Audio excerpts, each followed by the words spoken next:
Thanks for joining us. My name is Stephen Smith. I'm CEO of Intellispark, and I would like to welcome you to today's webinar, which is Practical MTSS, Making Multi-Tiered Systems of Support Work for Educators and Kids. It's a topic that's very close to our hearts at Intellispark, where our entire focus is on building resources that help schools monitor and improve student well-being and social emotional development. We want to help you enable every kid to thrive, both personally and academically.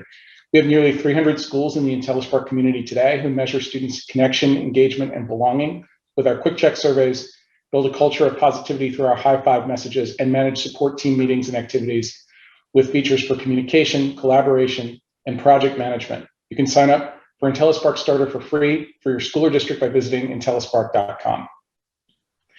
I'm especially pleased today to welcome Dr. Matt Coleman. He's a key advisor to me and the rest of our team, and he's experienced working at every level of the secondary education system as an educational assistant, middle and high school teacher, high school assistant principal, middle and high school principal, director of secondary education, and assistant superintendent. What I truly appreciate about Matt is that his work is grounded in research, but his approach is based in reality. He serves as CEO of Inflection, a Portland, Oregon-based nonprofit that works with hundreds of school districts to implement proven practical approaches to MTSS, and he describes his teammates as pragmatic idealists who recognize that the playing field remains unequal, but who are passionate about fostering systematic improvements that pair equity with opportunity and ensure every student receives what they need to succeed. For today's session, the format is something like a fireside chat, but without the fireplace. And over the course of the next hour, I'm going to ask Matt a few questions. And while we can't hear or see you, we can see your comments in the chat and through the Q&A. And so we would encourage you to engage in through those channels so that we can do our best to get to topics that you find helpful. One of my colleagues is going to be monitoring the chat. He'll be occasionally adding contact information or references or other links you may find helpful. And he's also going to post polls like the one that you see on the screen in front of you. So we encourage you to participate as you're able. Finally, the session is being recorded and we'll make it available within a few days in case you'd like to share it with a colleague. So with that, I'd like to officially welcome Matt and kick us off with the first question, which is hopefully an easy one, but what does MTSS mean to you specifically, and how do you differentiate it from RTI? You know, thanks, Stephen. I appreciate people taking the time and recognizing the challenges that you've all faced in these crazy times in which we are all living right now, and hopefully things are getting better for everybody. Specifically and simply, MTSS, in terms of what it means to me, is kids getting what they need, when, and how they need it. It's an approach, I think of it, and we think of it in the organization I run, Inflection. We think of it as an approach that ensures a number of things. One, that there's consensus and clarity of outcomes.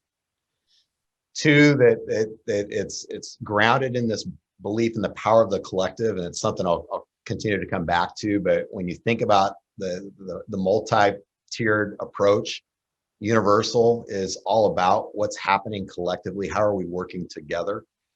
A third piece is a range. It's having a range of expansive opportunities. And when I say that, I say it very intentionally. I mean, a lot of times in an MTSS framing or an RTI framing, we talk about universal, strategic, and intensive. And strategic and intensives are often treated as interventions, and that's an important part of the equation. But we like to talk about expansive opportunities because there's a lot of different venues for learning that can be utilized to maximize the student experience and get kids what they need when they need them, that don't fit in the traditional ways that we think about intervention. And then, and this is a really important piece from an MTSS perspective. It's knowing kids. How are kids known? In other words, how do you coordinate care if you don't know what it is you're trying to do? That's the consensus of outcomes. But you don't know or have a mechanism to really know who the kid is and what the kid needs and what their strengths are, et cetera. So kind of putting all that together, it's simply put, this idea of getting kids what they need, when, and how they need it. So I want to come back to this a little bit later, because I think it's interesting when you talk about knowing kids. I want to get a sense of what you mean by that, right? Because there's lots of ways to know kids, and schools often will focus on data dashboard, which gives them an indication of maybe where a kid is struggling academically. But I think you've really got something bigger in mind, right? Yeah, definitely. I mean, it's knowing kids on many levels. I mean, to your point, Steve, I think we typically in an MTSS space or an RTI space, we think about knowing in terms of classic academic skills. And when I say classic, often we're talking access skills, ability to read, write, do math, etc. When we talk about it in the context of 21st century readiness and ready for life, ready for college, ready for career, ready for life, knowing passion is critical. Knowing interest and what works for a kid, specifically at the individual level, when you're using MTSS as a model and as a way to get every kid what they need, knowing what their interests are, knowing what makes them tick is essential. And at the elementary level, structurally, there are some things that help with that. Like having, I think it was the 30 kids kind of surrounding the individual teacher. And I'm not happy about 30 kids, but the 30 kids around the individual teacher, and then coordination of potentially other services and supports for individual kids. At the secondary level, we generally have teachers with loads of 150 kids or 200, 150 to 200. We have kids who have to navigate multiple adult relationships, 5, 6, 7, 8 adult relationships within a day, or certainly in every other day. And so there's that challenge in terms of kids really being known. It's a little better at the elementary level, or a lot better at the elementary, and it falls off at the secondary. Yeah. I mean, and I would add this, and this is I know we'll talk even more about this, but something that we're hyper fixated on is knowing kids in relationships to skills that we've always articulated are important. No one would tell you that social emotional learning is not important, but when you ask most people, what do you mean by that? Most systems don't break it down. They don't speak to it. And if you're familiar with the Castle framework, with this idea of self-awareness and social awareness and self-management and responsible decision making and relationship skills, we just blanket with SEL.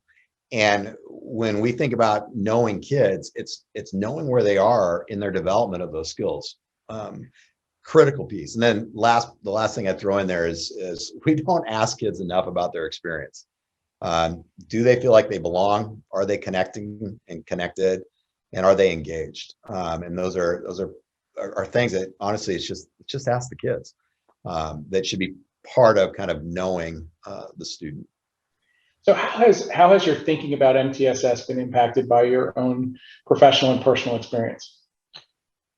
Yeah, I'm gonna go way back. I'm gonna go way back to when I was a 17-year-old, 18-year-old senior in high school. My younger sister is 3 years younger. I've got 2 older siblings. My younger sister was in 9th grade, and she struggled in middle school, and I was a pre-achieving high school student, and I just didn't understand it. It's like, how could you not succeed in middle school? And I treated her very poorly. And the reality was, in 9th grade, she was identified as having a specific learning disability that was around how she processed information. The short version is she basically doesn't have the ability to retain things in terms of her short-term memory. And so, long story short, she's doing amazing. She's had an amazing career. She's been amazing. Some amazing teachers worked with her in 9th grade. And it was in 9th grade that this was identified, to kind of rewire and make some accommodations for the lack of short term by utilizing her long term memory. But when I think about her experience in middle school and how big of a jerk I was as a big brother, I'm just not understanding.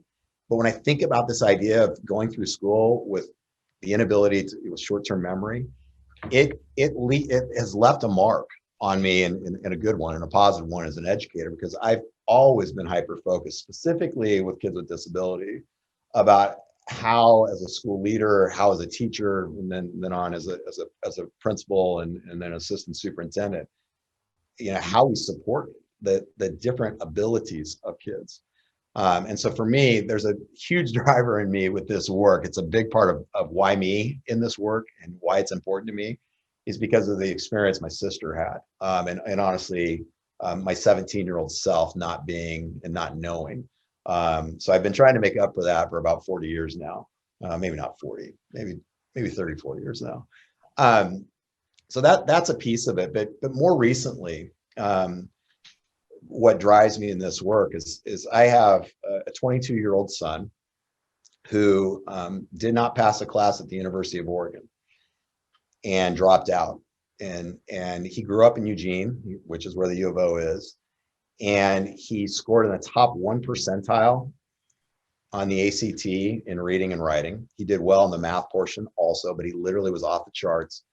And I just made assumptions, and we just made assumptions about how ready he was for post-secondary using the classic measures. He had a transcript full of AP courses. He did well academically at a South Eugene High School, which is nestled right next to the University of Oregon. And he did not pass a class. And for me, when I look at Griffin specifically, I look at him in the context of he wasn't ready because of how we're not thinking holistically about the individual student. And he wasn't ready because and I referenced this earlier, but this idea of social emotionally, he was not self-aware. He did not have the kind of relationship skills. He was not, and I'm going to say mature, but we did not do, and we being mom and dad and family, but then also I would argue the system, the education system, didn't push the maturity of relationship skills. He didn't know how to self-manage, and he did what a lot of kids who go on to university specifically do, is he kind of fell on his face and he didn't complete. And so fast forward, he just finished his AA, did really well after getting a lot of really good life experience in the world of work. And I'm very proud of him, and he's going to go to Portland State University, and he wants to be a special educator. So I'm very excited about where he's going. But that experience on a very personal level taught me what I already knew academically or in terms of the research and the literature, which is that a holistic set of outcomes is critical for this concept of readiness, whether it be in college, career, or life. The other piece, and I'll throw this in there, I've got I'm going to smile a lot during this conversation because I have an 18-year-old daughter who's only has 10 and a half credits. She's got enough credits to be a sophomore, who committed to re-engaging with school this week. In fact, I've got the paperwork. After this, I'm taking the paperwork to the school. But she's a great kid with all kinds of things going for her, but she has a specific disability in math. And I would argue the way that we traditionally have thought about RTI and how to intervene specifically with kids with disabilities really pushed her out of school. And again, her mom's a special educator. I mean, we know a lot about the system, but we were blinded by some things that as parents, I look back and I just kick myself because the passion and the strengths that she brought to the table were kind of ignored as if we were going after the holy grail of a level of math achievement was going to determine her success, in post-secondary and future in life. And fortunately, we're reconnecting her, but we do this to a lot of kids. And so for me, it's a very, very, very, you can tell, it's a very personal commitment and passion around MTSS and getting kids what they need, how and when they need it. Yeah, it comes through. So I appreciate that. And, I want to sort of follow up because a lot of what you described in terms of the things that may have tripped up your son along the way, some people might call soft skills. Yep. And it's interesting to me that he would have had the hard skills, as you said, scoring in the top 1% on the ACT. What does that tell you in terms of our prioritization in schools, in terms of where we're spending our time and resources? We should stop calling them soft because they are the skills. One, if you look at the world of work, and if you look at industries, they actually call them trending skills. These are the trending skills, and it's especially true in the 21st century. That the soft skills, and that is what we've called them forever, are really the trending skills and the skills that people are hiring for. I think that the thing, and I'll use this as an example, as an organization, we do work with schools, as you mentioned earlier, and yet we've worked in this college and career readiness space forever. We have a longstanding relationship with College Board. We run the AP course audit. So if a teacher's going to teach AP, they actually have to have their syllabi approved by us. We do research for the Avid Center. We do research for the International Baccalaureate. We just did a really fascinating study on productive struggle, what we coined productive struggle. The IB is basically looking at and saying, look, we actually need to incorporate productive struggle or the opportunity to struggle productively for students to learn to struggle academically and to develop resilience essentially as part of their instructional frameworks, because what they're finding is students will get onto college and have all the hard skills and have the content knowledge and whatnot skills that they need, but not have learned how to go underwater and get themselves back up to the surface to be resilient. I could sit here and rattle off and show you and point you to the research about how important the soft skills are for 21st century readiness, whether it be college, career, or life. But part of me says, and I'll share this experience, we've probably done this with 10,000 people. We call it the Life Ready Protocol, where we ask folks, and those of you that are on the call, just be thinking about this. If you were to ask to identify what are the 6 or 7 attributes or descriptors or characteristics that you'd want to use to describe somebody walking across the stage, grabbing that diploma, make it your own kid, make it the kids that you serve, and that are ready for life. They're ready to take on whatever comes next, college, career, life, etc. And we ask them to identify those 7 or 8, and people will do this. And then we'll say, well, you identify for yourself, what's the single one that's been the key to your success? And we've done it with over 10,000 people. We've done it with 12 Nike execs. We did some work with the Nike School Innovation Fund with Nike, the company, where these 12 execs were partnering with principals. We did it with them. We did it with the staff at the Carnegie Foundation, if y'all are familiar with the improvement sciences. We did it with the staff at a luncheon with the staff. We've done it with 400 Avid teachers at the national conference. We've done it at the Gear Up conference. We've done it with all kinds of people. We've done it with parents, with schools that are opening, hundreds and hundreds of parents at high schools that are brand new high schools that are opening, and what they want for their kid after the school that hasn't even been built yet. 95%, 90 to 95% identify what we think of as think, act, and go skills, that really just basically model or align directly with social emotional learning.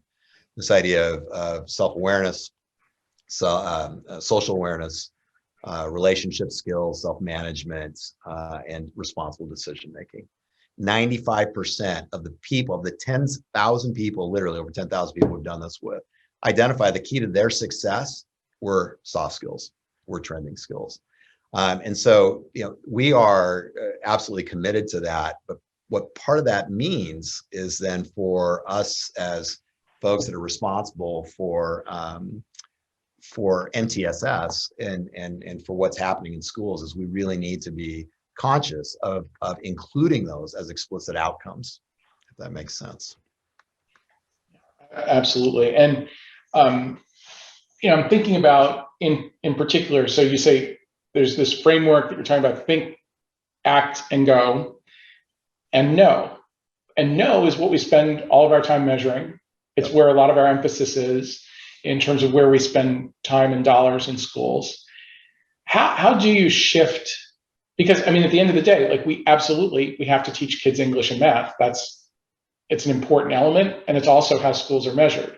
So how do we shift the conversation so that we can make time and space for think, act, and go? There's 2 really important pieces. And to your point, you're spot on that if you look at accountability models, and this is stuff we do as an organization, we look at accountability models across the country in different states, about 85 to 90% of what schools and districts are held accountable for fall in the know. And yet what we know about kids, and specifically, and I'm going to say college, but what we know about college and career and life readiness is they're kind of all one and the same. But what we know about college is only half the kids who start within a 4-year university, only half the kids that start complete within 6 years across the country. Those are the actual numbers, and there's variability within groups that is incredibly troubling in terms of equity of opportunity and equity of readiness for specific racial groups, et cetera. And so we know that within the 50% that don't complete, and I use my son as an example, it generally falls into these, again, soft or trending skills. I identified for my own kid, social emotionally, he was not ready to make the move. And when I say that, a lot of times we say social emotionally, we think of it as kind of this squishy thing. No, these are actual skills. He did not have the level of self-awareness. He was really deficient in relationship skills, and then the ability to self-manage. Big issue. That's what he wasn't ready for. And we don't even think about it. No one would have looked at Griffin's transcript and look at his record of achievement and say, this is a kid that's not going to make it to university boarding. Yet when we actually look at those kids who are not making it in that environment, we've got the evidence that suggests that it's these trending skills, it's these soft skills, it's their social emotional well-being. Great example. And we're just now, we're playing with this for the last couple of years, working with schools right now. And specifically, I'm thinking about self-management. There's Atwater High School, which is in Merced, a principal and their leadership team. They're going to be hyper-focused on that, because what we see and what we've seen, and everybody, we've given this survey that Castle produced in partnership with the district in Nevada, is that self-management and basically the ability to persist and to set goals and stick to the goals. Kids are self-identifying that that's an area they struggle with. And so that's a point of emphasis that really needs to be made in relationship to these are actually outcomes the system should be held responsible for. Right now, what we see is these are outcomes that aren't even outcomes. These are statements that are part of mission statements and vision statements with no teeth to them. So a big part is just recognizing and elevating this is part of what it means to be academically prepared. And this is a necessary outcome that we need to be working towards supporting all kids to achieving. Another little example, but it's a huge example. One of the things, and specifically with secondary schools we've been working with within the pandemic, one of the big issues that we're hearing everywhere across the country, across levels, et cetera, is the increased numbers of D's and F's. And everybody's been pointing to, let's look at grading practices. And don't get me wrong, our grading practices are not great in most places. But they weren't great before the pandemic. What's the difference with the pandemic? We would argue it's the ability for students to own their own learning. When kids were kicked into, and staff did a phenomenal job of making the transition to distance. But what we didn't have is we didn't have kids. We had kids that have been conditioned to be in class and to have the learning directed for them and to not be able to own their own learning. And what we're working, and this is where Atwater's at, they're looking at kind of the spike they saw, and then they're looking at the survey results, the spike they saw in D's and F's, and they're going, we have got to include self-management specifically as an explicit outcome that we are working to develop in our kids every period, every day. So, I appreciate that, this sort of notion of every period, every day, which you and I talked about at other times. But I want to relate this to the group that we've got. And so I saw in the first poll that, we've got a pretty good cross-functional representation here. We've got teachers, we've got school psychologists, we've got school counselors, each who brings their own expertise and their own area of responsibility. And now looking at this second poll, it's clear that about half of the schools represented here do have MTSS teams and the other half don't. And then of the ones that have them, a fair number of those would consider themselves at kind of early stages in terms of rolling this out.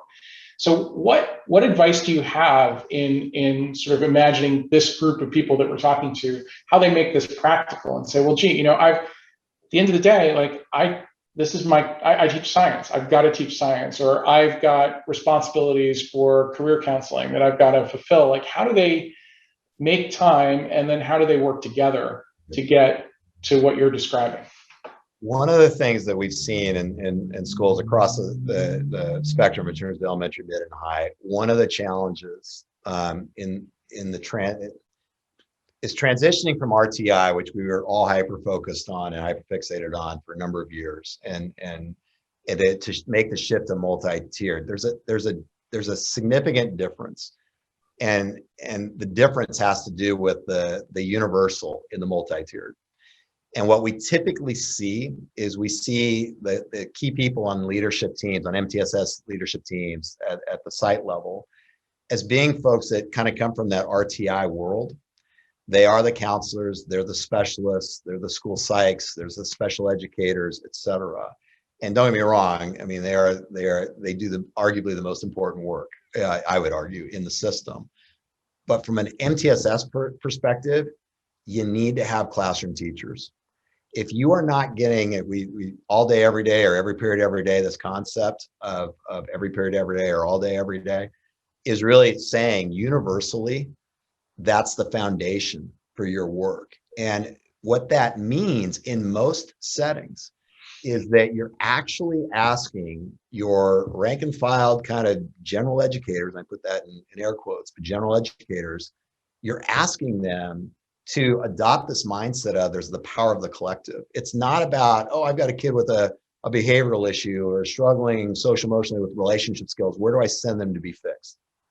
And don't get me wrong, there are kids that need that strategic or intensive support, but they need to plug back into a universal setting where the rituals and the routines that the teacher who's got that kid, or the teacher who sees that kid, maybe it's for a math group or for a reading group, outside of their regular kind of homeroom at the elementary level, where those kids that are getting that specialized support and that individualized support and that strategic, maybe group-based support, they're plugging in where there are rituals and routines across the kid's school day that reinforces and or allows for the kid to practice and develop them in a context that's outside of where that intervention takes place.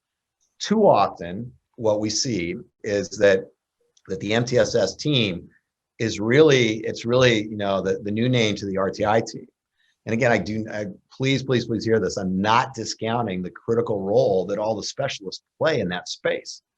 The specialists need to be at that table. But if you don't have gen ed teachers there, if you don't have people whose practices need to shift a little bit, you're not going to actually implement a multi-tiered model, because you can't do multi-tiered without the universal. People ask, at times, what's the difference between MTSS and RTI and good practice? Well, MTSS is good practice, ritualized and or in some subset of routines to where kids can see the connections between learning environments. I'll pick positively on Pittsburgh High School, which is a huge 3,700 student high school in the Bay Area. Went into a bunch of classrooms and saw 4 phenomenal teachers, best, some of the best I've ever seen. And we get out in the hallway, and I said to the principal and the assistant principal, I said, hey, those folks were blowing my mind. It was just amazing. I said, but here's the concern I have. There's nothing but the hallways connecting their classrooms for kids. We need more than just the hallways to connect. And what I was getting at was there was no shared language. They all had their own individualized rituals and routines that were phenomenal. But unless you were a pretty with it kid, in terms of a pretty savvy kid, you wouldn't actually see the connections between those. We want to make those things explicit so that we have a universal. When we have that, kids that are struggling with the strategic and intensive supports, that's actually when you've got all three. You've got the universal that's going to reinforce those things and create that context and allow kids to figure out how to generalize these new skills across multiple settings. That's when you're going to actually see kids getting what they need when and how they need it, and having it move the dial in terms of moving their skills. So how do you create the capacity to do that? I know that one of the things that,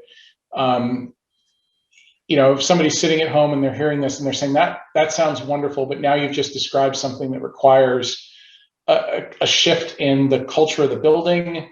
It needs sort of leadership direction.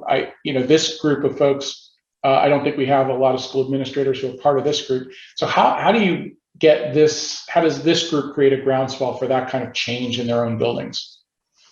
Leadership matters, and when I say that, I'm going to say this in 2 ways.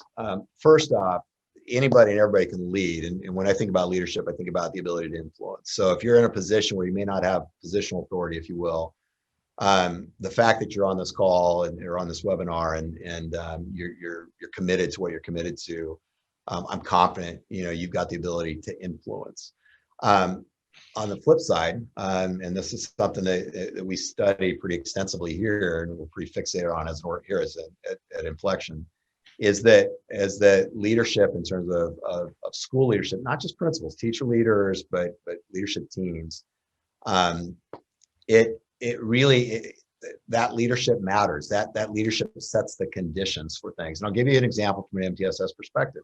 If MTSS gets framed, and again, by leadership, principal, site-based leadership team, whoever's doing the framing, if it gets framed as just kind of another version of RTI, if it gets framed as in, it's all about strategic and intensive supports, and it doesn't get framed in the context of the power of the collective, you're not going to go anywhere. And so this idea of influence and how you frame things is really critical in terms of moving the work forward specifically.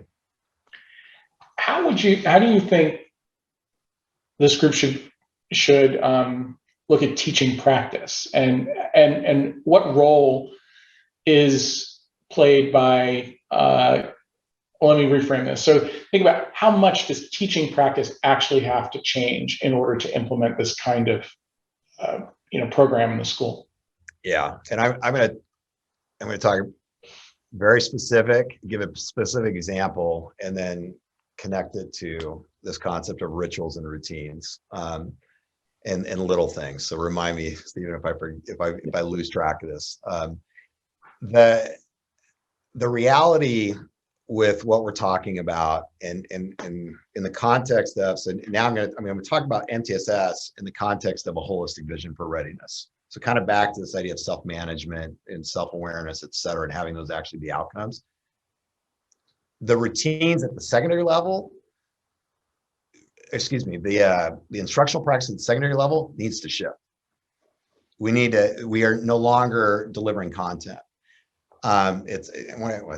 You are delivering content, but that's not the primary or the only function of your instructional design. You need to be building and creating environments in terms of instructional design, how the interplay of curriculum instruction and your assessment practices that actually support the development of those specific skills. Now, I draw a distinction with elementary because in many ways you see this happening at elementary. The issue that we see at elementary is that there's not often a shared language about what's happening.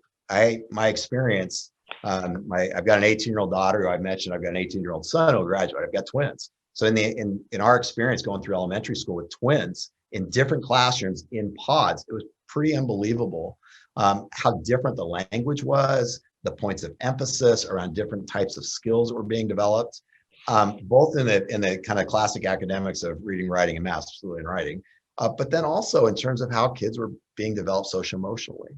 I don't think the practices at elementary need to change as much. I do think the coordination between and across grade levels is an issue that we see fairly regularly.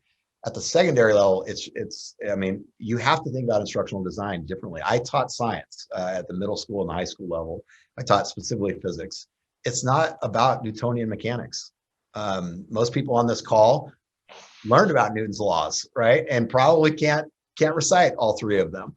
But you remember, oh gosh, yeah, that was a class that I hated, unfortunately, for too many people on the call. But most of you probably can't tell me what Newton's three laws of motion are. That's not what's important. Now, don't get me wrong, that's the content that I use to actually teach elements of scientific inquiry and some content-specific skills. That same content can be used to develop social-emotional learning and the range of skills that are there. The piece and that's getting to some specifics. Ultimately, what it comes down to is rituals and routines and what we like to think of as little things. And so when you think about trying to influence from an MTSS perspective, I'll give you a very real example. Sense of belonging is something that Livingston High School is looking to get after because they had specific groups of students that didn't have as high a sense of belonging as other groups. They went to and asked the student groups, they did empathy interviews with student groups, think about a time when you actually felt like you belonged. What did you see? What did you do? What did you experience? And what came out, and they literally did this 2 days ago with their staff, that they shared what the kids shared. And one of the simplest things that they're going to try to do, it's the start of next year, they're gearing up for next year. One of the little things they're going to do, what kids said is, look me in the eye and ask me how I'm doing. Ask me about who I am. Not, did you get your homework done? Did you turn this in? But and what they're identifying is just the looking in the eye and engaging in a personal way is going to be a little thing that they look to do systematically next year, specifically with kids that have identified that they struggle with feeling like they belong. They surveyed with kids. It's going to be a targeted, universal approach when they identify kids that are really struggling to connect and to feel a sense of belonging. That's a little thing that doesn't require, redoing curriculum and all of this kind of, all the kind of crazy stuff. I don't mean crazy, but all kind of the big stuff. It really takes a lot of time, energy, and effort. It really means just honing in, but doing it across the system, not having it be this one teacher that did this or this one teacher that. Have kids have an experience where they see that because of the rituals and the routines that the school is employing every period, every day. So it's interesting. It sounds like one of the things that you're trying to get across is that these practices probably exist in some classrooms already in most schools. And what we need to do is not so much reinvent that as scale it. Is that a fair description? Absolutely. And the best example is the example I already gave at Pittsburgh High. 4 phenomenal teachers, amazing practices, but the languaging was such that the kids were left in the dark. They had no idea that I'm developing your ability to self-manage. A great example we like to use is, and you can think about this at the elementary or the secondary level, whether it be across grade levels or between grade levels. But if I'll use the secondary example, the first period, the teacher's talking about developing your resilience. This all fits under self-management, developing resilience. The second period, the teacher's talking, the language they use is we're developing grit. The third period, teachers, we're working to learn to never give up. And the fourth period is I can't remember if I'd use resilience or persistence first, but the opposite, the other, persistence. Those 4 things kind of all get at the same big idea. But when we don't coordinate our language between classrooms in that kind of way, specifically kids furthest from opportunity, they aren't picking up that this is a part of who I'm becoming. The other thing that happens specifically with self-management and developing persistence, we totally leave out the family connection and other community partners. But if they knew that the language we were using was around never giving up, Pittsburgh High School, their little mantra now is we discover, we work hard, and we pull together. Well, under work hard, this work hard, part of what they're going to be doing is working with their families and with other community agencies to say, look, part of working hard is just sticking with it. And so you as a parent, when you see your kids struggle, don't come to their rescue, come to their side and encourage them to never give up, to keep working at it. And that's an opportunity from an MTSS perspective. This is part of why we say all day, every day, to be leveraging the fact that kids don't stop learning at 3:00. They're learning all the time, and that we should be reinforcing and partnering in different ways with parents and community partners with an MTSS mindset. But it requires us to share a language, which is what we often don't see. And again, that's not something that takes an act of Congress or the school board to start to implement. So Matt, we got a question from the group, which is just, as you think about this language, if language becomes too universal, is there a risk that kids end up tuning out? That it's, is there a line there that we have to be cognizant of?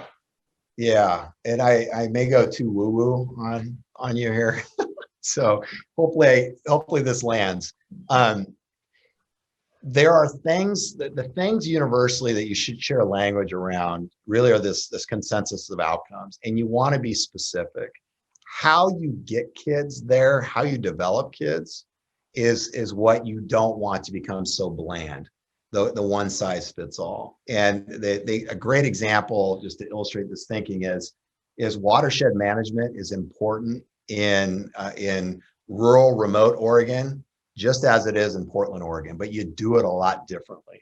And so when we start talking, and this is the other half of this what we think about at Inflection and work we're doing with schools, and what I know you guys are thinking about at Intellispark, the student experience around belonging, connection, and engagement really is a way of thinking about inclusive practices. Well, part of inclusive practices, knowing the name, face, and story, knowing the story of kids, knowing what makes them tick, is being able to adapt and have variation, if you will, in approaches to the same outcome. So whether we call it persistence, resilience, grit, or never giving up, choose one so that the language is clear and that we all collectively know what we're talking about, and most importantly, the kids and families do. But don't think that there's an approach to get there. There's a variety of approaches that are going to be driven by the individual student, assuming that they're known.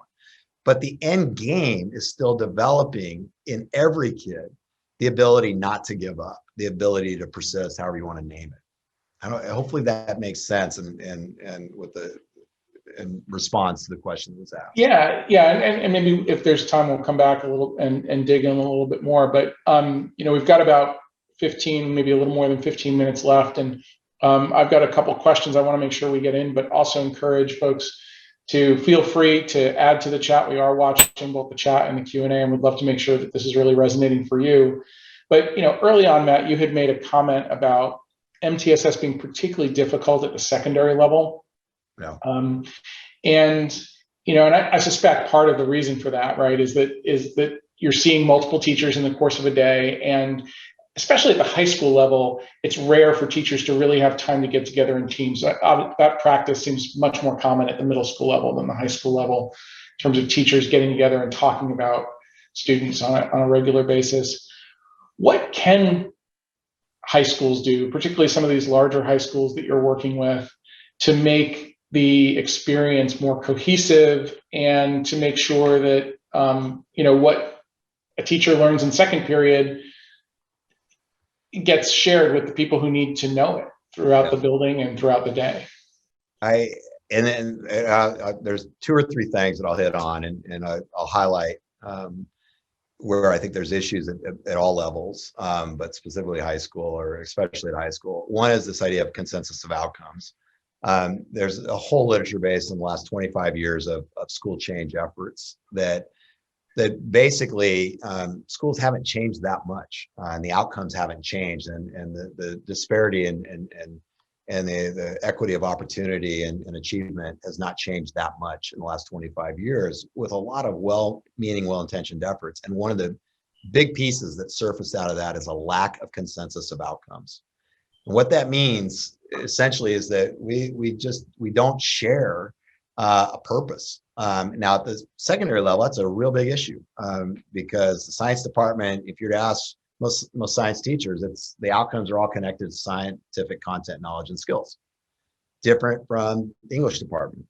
What we're getting at with this idea of consensus of outcomes is that's great. Yeah, content's important. Not saying it's not important. Right? I taught science. I love teaching science. Content's important. But what are the other subset of skills that everybody's paying a lot more attention to now, which we've been talking about, the training skills? What are those, and how do we share that? There's a school in Orange County, down in California, the Samuele Academy, that they identified that basically for somebody to be ready, there's the content, knowledge, and skills, but then they identified the ability to communicate, the ability to collaborate, the ability to be a creative problem solver, and then the ability to write. They double dosed the ability to write. And I use those 4 because in the teacher's grade books, every teacher, their grade book was set up this way. 40% of the grade was connected to content, knowledge, and skills. 15% ability to communicate, 15% ability to collaborate, 15% the creativity and problem solving, and then another 15% for writing. That way across the school day. And this is a middle high. They're ultimately going to be a K-12, but a middle high, and pretty big. I mean, 500-600 kids. Long story short, that was really intentional, where they're saying, we've got a consensus of outcomes of what it means to be ready, and this is what it is. We don't necessarily see a consensus of outcomes at the elementary level. We rarely see it at the secondary level, and we often see it vaguely pointed to at the district level. So there'll be vision and mission statements about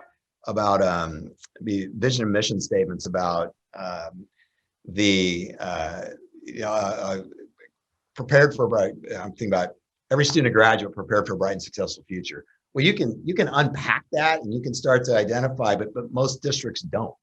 And then they don't operationalize it at the different levels. And so consensus of outcomes is something that I think is an issue at all levels, especially high school.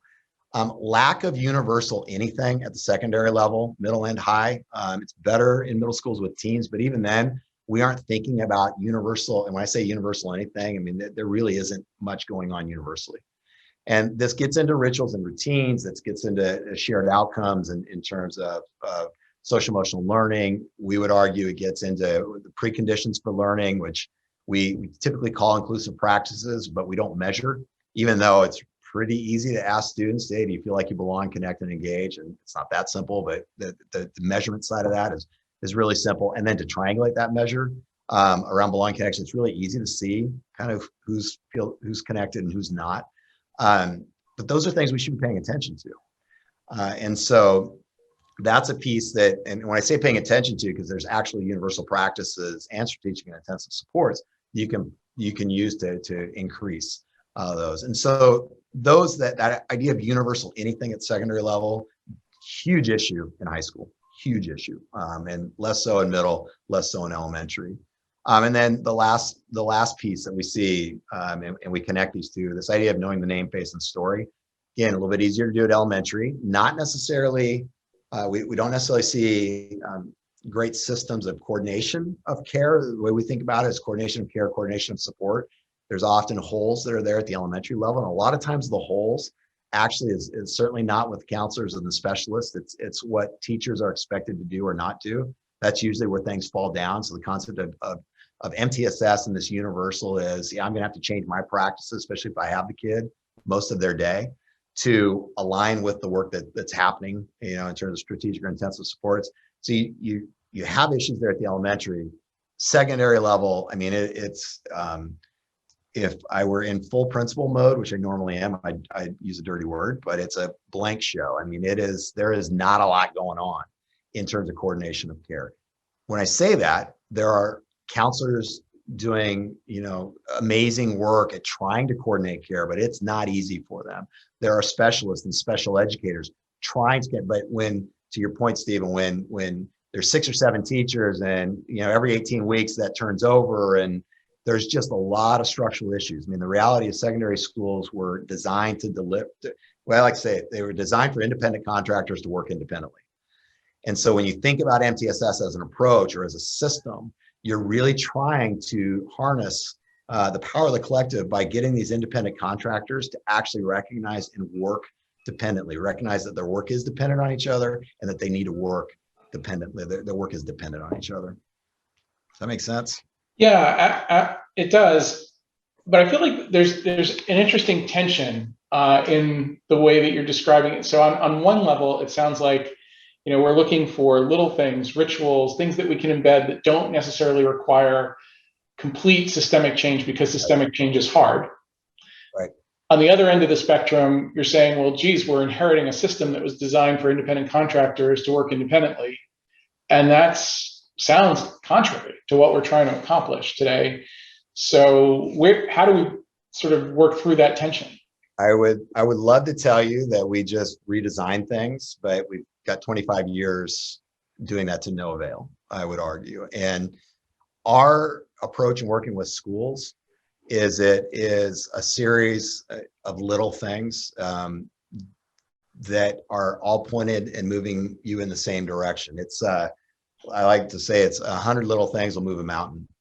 Simon Sinek has a really good little video on little things. Most people know him because of the golden circle of why and the why in the golden circle.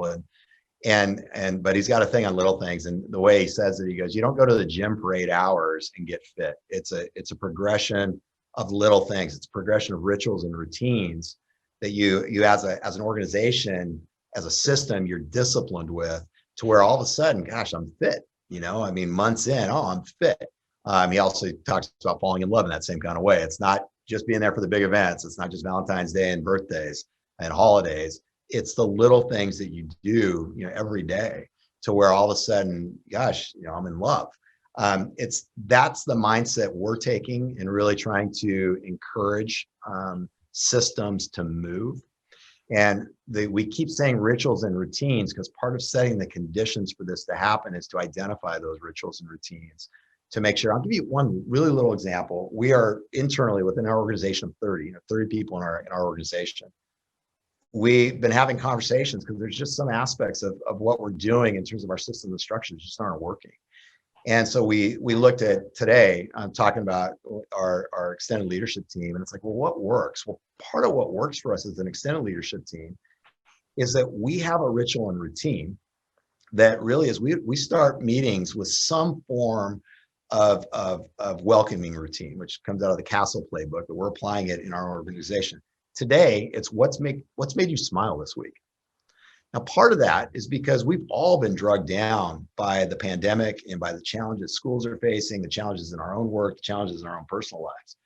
But we start every meeting checking in terms of how are we? I mean, it's a little bit like the kids at Livingston who said, would you just look me in the eye and ask me how I'm doing? We start our meetings every day like that.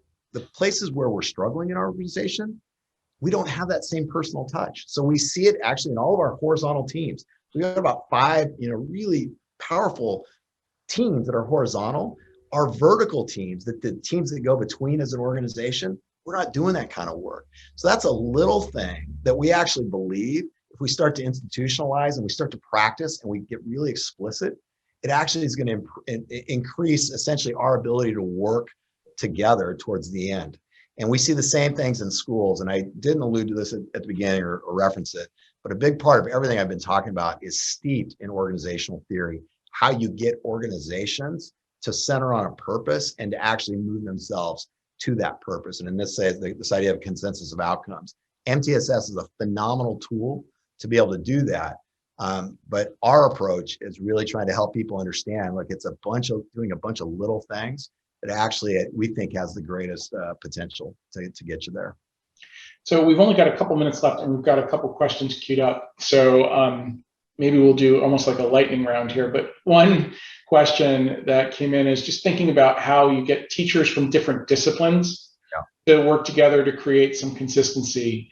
And again, I assume that's especially true at the high school level, where you do have specialists in sciences or in math or in English, often who just come with almost a different headset to their work. So what kinds of activities have you seen really help that kind of collaboration? Part of the one I referenced earlier, I mean, we call it the Life Ready protocol, and if anybody's got an interest, we can get you the actual protocol. It's really simple. I mean, it's as simple as having them identify what are the 7 or 8 characteristics you want to describe a grad as they walk across the stage. And I don't care if you're at the elementary level, the mid-level, or the high school level, you can hear about transition to the next level, et cetera. And having them identify those, and then as a group coming to consensus, these are those things. And what people will notice in a hurry, as I mentioned, 95% of them don't fall, 90 to 95% don't fall into classic content knowledge and skills. They fall into these trending skills and surfacing those. I mean, Atwater High School, they're going to get after what do we mean by self-management? And what are the rituals and the routines that we're going to employ to support kids across the school day, developing their ability to own their own learning. And so it's an interesting thing, because what happens for a lot of content folks is they're going, well, wait a minute, I can still teach the content. It's just how I frame it. Now, we would argue, and this comes a little bit from our study with some of the studies we've done for IB and for some others, that there is a bit of a reckoning that you're probably, if you're actually going to get after these skills, you do need to, from an instructional design, you need to provide a little bit more time for kids to actually struggle productively. And so you may have to give a little bit on classic content knowledge and outcomes, but people will identify very quickly, wait, these are things that cross all classrooms. Identify, again, Atwater is a great example, identify one that you're going to get after across the school. And what advice would you have for getting started? And think about that in a couple different ways. Like, how do you build consensus and get sort of leadership back, and where do you start? And then what's something that you can do simply that sort of kicks things off, particularly if you have like an existing RTI practice you're trying to build from? Yeah. Data can be very powerful. We often talk about the why, the what, the how, and the what if. And part of the why, usually, if you've got great data sets, and when I say great, most of us don't have great data sets, and there's not necessarily a lot of great data running around, but I'll give you an example. Merced, a district we're working in, they actually have pretty solid outcomes across the different groups of students, but they knew something wasn't right. And this is the Belonging, Connection, and Engagement survey, very simple survey. When they ran that survey with the different groups, what elevated really quickly is that Black students as a specific group and students who identify LGBTQ+, their sense of belonging and connection was significantly lower than other groups of students. And it's interesting because if you look at specifically Black students, the actual achievement is on par. But I know as the community took a look, and as the board and as the principals are taking a look, they're going, that's great, but this is an experience that is something we've got to address. For students who identify LGBTQ+, we don't necessarily, because we don't mark that in terms of state reporting, specifically in California, and most places don't. So we can't see the discrepancies. What we know in terms of healthy kids surveys that a lot of states use is that there are outcomes in terms of healthy kids surveys that students who identify LGBTQ+ are significantly lower. When you look at sense of belonging, connection, and engagement, it was a huge discrepancy, and that was something that leaders in the system said that we've got to address this. That created a bit of momentum, because when people looked at that, there was like, no, this is not okay. We've got to do something about it. So using data in that kind of way, I think is really important. The thing I would say from MTSS specifically, the concept of the power of the collective is something to just kind of chew on and help people understand. It's kind of a mental model. This idea that you may be the most amazing second grade teacher, but if you're not building towards what happens in the third grade, a lot of your great work's going to get undone. And this is the part that we often see in elementary, that there's issues at the elementary just in terms of the connectivity between levels and sometimes across grade levels. That, you know, I look at it this way: when you build an amazing building, it's a progression of independent contractors whose work is dependent on each other, and that to me is how I think of the K-12 system. And I think so. Trying to get people to rally around the power of the collective and how are we working off of each other as a bit of an impetus to think in terms of, all right, let's talk multi-tiered, with the key piece in there being universal. Again, I think we've got a pretty decent idea of what to do strategically, intensively, and I know there's a lot of people on this call right now that have been doing amazing work individually, but whose work has not been supported by what is or isn't happening in terms of the universal. That's, I think, another important way to gather and gain momentum. Well, Matt, as always, I just really appreciate your thoughts and your willingness to speak with the group today. So thank you so much for that time, and thank you to those who joined us. And if you're interested in Matt's work or the surveys that Matt described, please do visit Intellispark.com, and you can actually get access to the surveys that Matt's describing as part of the Intellispark Starter, which is available free when you sign up there. And if you're interested, please do follow us on Twitter, LinkedIn, and Facebook so you can keep up to date on other events like this one. And thank you so much.